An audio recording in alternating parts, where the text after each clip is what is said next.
વિદ્યાર્થી મિત્રો વાત કરીએ તો તૈયારી શરૂ કરીએ આપણે એટલે તમે જાણો છો કે વિભાગ એ છે આપણો સેક્શન એ બરાબર।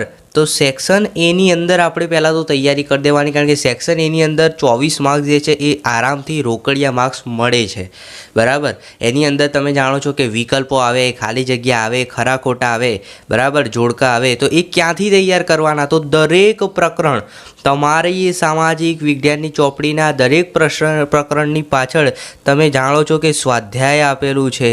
એ સ્વાધ્યાય જે આપેલું છે એની અંદર જેટલા પણ ખરા ખોટાવાળા પ્રશ્નો હોય, સાચા ખોટા હોય બરાબર, જોડકા હોય, વિકલ્પો હોય, એ બધા પ્રશ્નો તૈયાર કરી દેશો તો પણ તમારા એમાંથી 24માંથી જે છે એ મોટા ભાગના પ્રશ્નો આવી જશે। તો પહેલું કામ તમારે શું કરવાનું છે તૈયારી શરૂ કરતાં પહેલાં કે બધા જ જે ચેપ્ટર છે એના સ્વાધ્યાયના હેતુલક્ષી પ્રશ્નો એટલે કયા કયા? તો વિકલ્પો, ખરા ખોટા, જોડકા એ બધું તૈયાર કરવાનું છે। તો વિભાગ એમાં ખબર પડી ગઈ। હવે હું કહું કે ત્યારબાદ તમારે શું તૈયાર કરવાનું? તો 1-2 કલાકની અંદર મારા ખ્યાલથી આટલું થઈ જાય। ત્યારબાદ આપણે જવાનું છે વિભાગ ડી માટે। રોકડા માર્ક્સ લેવા છે સૌપ્રથમ ઓછી તૈયારી કરીને તો પહેલાં વિભાગ ડીની તૈયારી કરવાની। વિભાગ એ પછી વિભાગ ડી। કેમ વિભાગ ડી એ પણ તમને સમજાવું। વિભાગ ડીની અંદર તમને વિદ્યાર્થી મિત્રો 7 પ્રશ્નો પૂછવામાં આવશે, એમાંથી 4 લખવાના છે અને 8મો જે નકશાનો પ્રશ્ન છે એ ફરજિયાત છે।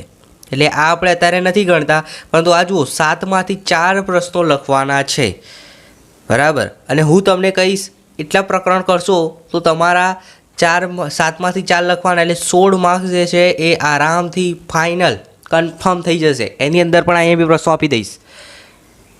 હું શું કહું છું ખબર પડે છે? 16 માર્ક્સ તમારા કન્ફર્મ થઈ જશે વિદ્યાર્થી મિત્રો। 7 ચેપ્ટર એટલે કે 7 પ્રશ્નો તમને પેપરમાં પૂછાશે, લખવાના છે કોઈ પણ 4, એમાં પણ હું તમને અહીંયા બી પ્રશ્નો આપી દઈશ। 16 માર્ક્સ તમને અહીંયાથી મળી જશે। એટલે તમે વિચારો હેતુલક્ષીના 24, આના 16 તમને મળી જાય તો કેટલા થઈ જાય? તમે જાણો છો કે અહીંયા 40 માર્ક્સ કન્ફર્મ થઈ જાય। અને બીજા જે 4 માર્ક્સ છે નકશાના એની પણ હું માહિતી આપી દઈશ। નકશામાં શું કરવાનું, શું ધ્યાન રાખવાનું બરાબર। અને તમારે એવું એક હોય તો એક સેમ્પલ પેપર જે છે એ હું તમને નકશામાં બતાવી દઈશ તો તમને બધી માહિતી મળી જશે કે નકશાની પણ તમે ટેન્શન કરવાની જરૂર નથી। આપણી ચેનલ પર વિડીયો અવેલેબલ છે બરાબર। ચલો સૌપ્રથમ કયા યુનિટ કરવાના, કયા 4 પ્રશ્નો? તો પ્રકરણ નંબર 5 લખો, તમારી નોટબુકમાં લખતા રહો। પ્રકરણ નંબર 10, પ્રકરણ નંબર 17 અને પ્રકરણ નંબર 21। પ્રકરણ નંબર 5ના 2 પ્રશ્નો હશે, પ્રકરણ નંબર 10ના 2 પ્રશ્નો હશે, પ્રકરણ નંબર 17ના પ્રશ્નો 2 હશે। એટલે તમે જો 21મું પ્રકરણ નહીં કરો ને તો પણ ચાલશે। જો તમને કરવું હોય તો કરજો, હું ના નથી પાડતો, પણ હું તમને એ સમજાવવા માગું છું કે આપણે 7માંથી કેટલા લખવાના છે? 4 લખવાના છે બરાબર। હવે 7માંથી 4 લખવાના હોય તો 2 આના પૂછાશે, 2 આમાંથી પૂછાશે। એટલે આ 5મું, 17મું અને 10મું આ 3માંથી કોઈ પણ 2 પ્રકરણ તમે પસંદ કરી લો। તમને જે ગમતા હોય એ 2 પ્રકરણ તૈયાર કરશો તો પણ એમાંથી 4 માર્ક્સના 4 પ્રશ્નો આવી જશે। એટલે 2 પ્રકરણ કરો, 16 માર્ક્સ લઈ જાઓ।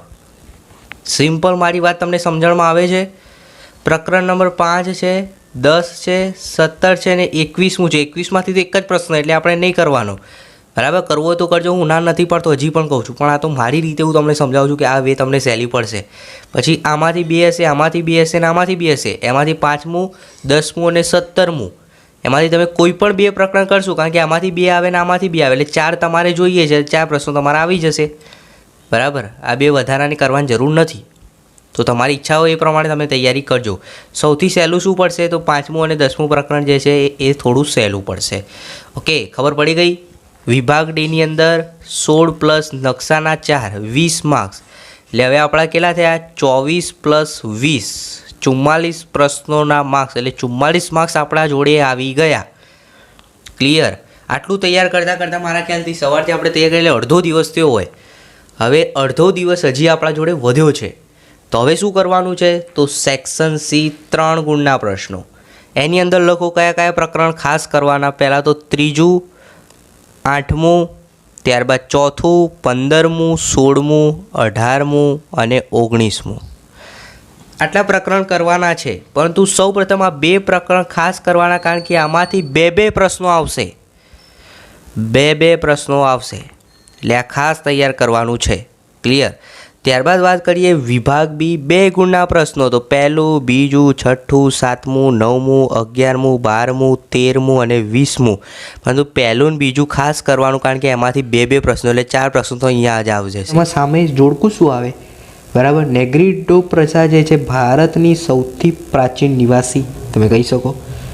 પછી પ્રાચીન ભારતનું પ્રથમ યંત્ર, ભારતનું સમૃદ્ધ બંદર કયું છે? બરાબર, તો લોથલ આવશે. પછી અંબાજી, તો અંબાજી સામે શું આવે? ભાદરવી પૂનમનો મેળો અંબાજીમાં ભરાય. પછી ભારતીય મૂળના અર્થશાસ્ત્રી, બરાબર, તો એની સામે પણ તમે યોગ્ય જોડકું જોઈ શકો છો. ત્યારબાદ ખરા ખોટા છે એ તમે સ્ક્રીન ઉપર વિડીયો સ્ટોપ કરીને જોઈ લેજો. વિધાન કયા સાચા છે, બરાબર, ખોટું છે, તમારે કમેન્ટ જણાવવાનું છે. ત્યારબાદ એક વાક્યમાં પ્રશ્નોના જવાબ આપો. કેવા પ્રશ્નો પૂછાય એક વાક્યમાં? તો કયા જળનો સૌથી વધુ ઉપયોગ સિંચાઈ માટે થાય? પછી 1882માં યુપી ઉત્તર પ્રદેશમાં કઈ નહેરનું નિર્માણ થયું? ભારતમાં ખેતી પર આધારિત ચીજ વસ્તુઓ પર કયા માર્કો લગાડવામાં આવે છે એ જણાવવાના છે. ત્યારબાદ ખાલી જગ્યાની અંદર તમને વિકલ્પો આપવામાં આવેલા હશે આ રીતે, બરાબર. ખાલી જગ્યા નંબરનો રાષ્ટ્રીય ધોરીમાર્ગ ભારતનો સૌથી લાંબો રાષ્ટ્રીય ધોરીમાર્ગ છે, તો નેશનલ હાઈવે 8 નંબર આવશે, બરાબર. તમને ઓપ્શન આપેલા છે. આવક મેળવવા કે ખર્ચ કરવાના હેતુથી કરવામાં આવતી પ્રવૃત્તિ ખાલી જગ્યા પ્રવૃત્તિ કહેવાય, બરાબર. એવરેસ્ટ આરોહણ સમય. પછી શૂન્યની શોધ કોણે કરી હતી? તો તમને ખબર હોવી જોઈએ, ભાસ્કરાચાર્યે શૂન્યની શોધ કરી. કે આર્યભટ્ટ કે વરાહમિહિર? યોગ્ય આન્સર તમારે કમેન્ટ કરવાનો રહેશે, બરાબર. મારે જોવું છે કે કેટલા વિદ્યાર્થી જે છે એક્ઝામ માટે તૈયાર છે.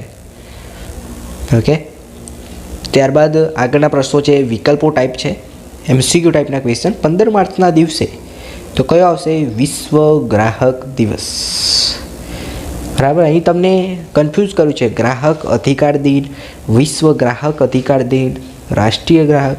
તો આપણે વિશ્વ ગ્રાહક અધિકાર દિન કરવાનું. ઓકે, પછી આગળના ક્વેશ્ચન તમે સ્ક્રીન ઉપર જોઈ શકો છો. વૃદ્ધ દિનની ઉજવણી, ક્ષણની નિકાસમાં ભારતનો ક્રમ કયો છે? ત્યારબાદ 2 ગુણના પ્રશ્નો વિભાગ બી તરફ આગળ વધીએ. 9 લખવાના, એટલે 9 દુ 18 માર્ક્સ તમને અહીં મળશે 2 ગુણના પ્રશ્નોમાં, બરાબર. કેવા ક્વેશ્ચન પૂછાય? તો આપણે નદીને લોકમાતાનું બહુમાન આપ્યું, શા માટે આપ્યું? બરાબર. ચાંપાનેર, આગ્રાનો કિલ્લો, વાઘ પરિયોજના, ખનિજ તાંબાની ઉપયોગિતા વિશે તમારે નોંધ લખવાની, રાષ્ટ્રીય ઉદ્યાન, જળ વ્યવસ્થાપન માટેની બાબતો. તો આ યોગ્ય પ્રશ્નોના જવાબ આપવાના છે. 2 ગુણના પ્રશ્નો છે, બરાબર. 4 મુદ્દા લખવા પડે. મોસ્ટ ટાઈમી પ્રશ્નો છે, ફરીથી કહું છું, ખાસ તૈયાર કરી દેજો. 3 માર્ક્સના પ્રશ્નો છે, કોઈ પણ 6 પ્રશ્ન લખવાના, એટલે 18 માર્ક્સનું છે. Section C. ગુપ્ત યુગને ભારતીય કલાનો સુવર્ણ યુગ શા માટે કહેવામાં આવે? સમજાવવાનો. મોહેંજો-દડોની નગર રચના, કાળી જમીન બજાર પદ્ધતિ, સમાજવાદી, બરાબર, વૈશ્વિકરણના અર્થ આપી. આ બધા જ પ્રશ્નો મોસ્ટ આપી વારંવાર બોર્ડની પરીક્ષામાં રિપીટ થાય છે, એટલે ખાસ તૈયાર કરજો. ત્યારબાદ ચલો વિભાગ ડી છે, જેની અંદર તમારે 4 ગુણના કેટલા પ્રશ્નો લખવાના છે? 5, બરાબર. પરંતુ તમને એક માહિતી ખાસ આપીશ કે જે 5મો પ્રશ્ન છે નકશો, એ ફરજિયાત છે. એની ઉપર જે 7 પ્રશ્નો આપ્યા છે ને, એમાંથી તમારે કોઈ બી 4 લખવાના, એટલે 16 માર્ક્સ ત્યાં થશે ને. 5મો જે 4 માર્ક્સનો 20, બરાબર. 16માં 4 ઉમેરો ત્યારે 20 થાય, એટલે જે 5મો પ્રશ્ન છે એ ફરજિયાત રહેશે. ઓકે, તો કયા કયા પ્રશ્નો છે તમે જોઈ શકો છો. ગરીબી વિશે છે, પછી વિશ્વ બજાર, ભારતની ખેતી, અને જે ગ્રાફ છે એ બી જોઈ શકો છો. નકશાવાળો જે 5મો પ્રશ્ન ફરજિયાત છે, એમાં કેવું પૂછ્યું છે? તો કોફી ઉત્પાદક પ્રદેશ, પછી કાંજીરંગા રાષ્ટ્રીય ઉદ્યાન ક્યાં આવેલું છે? મુંબઈથી દિલ્હી જતો રેલમાર્ગ બતાવવાનો છે, વાયા ભોપાલ એક જંકશન પર તમારે દર્શાવવાનું રહેશે. જહાજ બંધકામનું કોઈ